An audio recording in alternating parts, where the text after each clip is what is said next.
Mesdames et messieurs les journalistes, c'est la fin de la première session ordinaire de l'Assemblée nationale de cette année qui donne lieu à cette conférence de presse animée par le porte-parole du président de l'Assemblée nationale, Vitali Botton. Face aux professionnels des médias, dans la soirée de ce jeudi 17 juillet 2025, la première voix du président de l'institution parlementaire a présenté un bilan composé de 10 lois ordinaires dans des domaines diversifiés.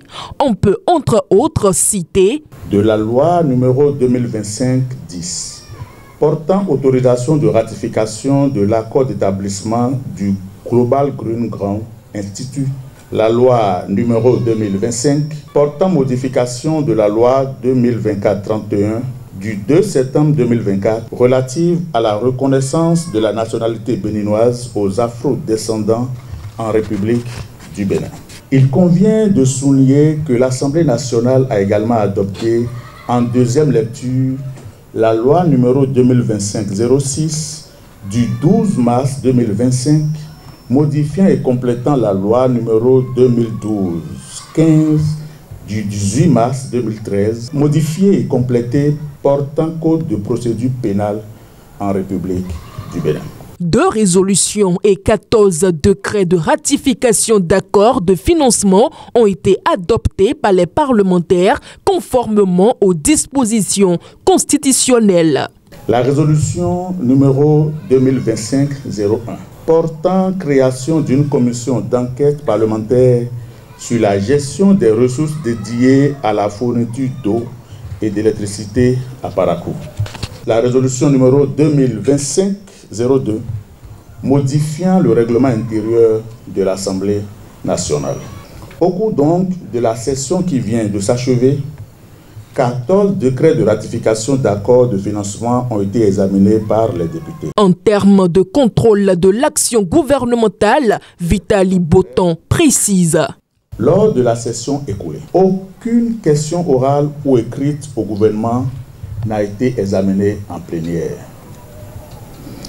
Si cela peut sembler être un manque d'activité parlementaire, tenez-vous tranquille, il n'en est rien. Cette situation s'explique d'une part par la volonté affichée de redynamiser le contrôle parlementaire à travers des missions de terrain plus efficaces et ancrées dans la réalité locale. D'autre part, cette situation se justifie par le contexte de fin de législature, souvent marqué par un ralentissement de certaines initiatives. Sous l'impulsion du président Louis Gbagbo Vlavono, le Parlement a privilégié des missions de contrôle actives, suivi de projets, d'infrastructures, évaluation de politiques publiques, écoute des citoyens ou encore sensibilisation sur la sécurité. Cette première session ordinaire, ponctuée par le dynamisme de la 9e législature, a été marquée par 2 grands événements internationaux, à savoir le sommet mondial sur la société de l'information, SMC, et la 31e Assemblée régionale Afrique de l'APF.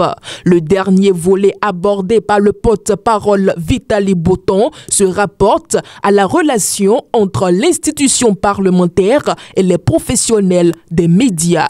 Nous voudrions féliciter chaleureusement tous les organes de presse reconnus officiellement par la HAC et qui bénéficient à ce titre d'une existence légale au Bénin.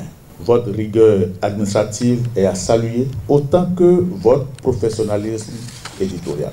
Les différentes lois, résolutions et ratifications d'accords de financement adoptés ainsi que les activités menées sur le terrain par les parlementaires témoignent du dynamisme législatif instauré par le président Louis Gbagbo Vlavono.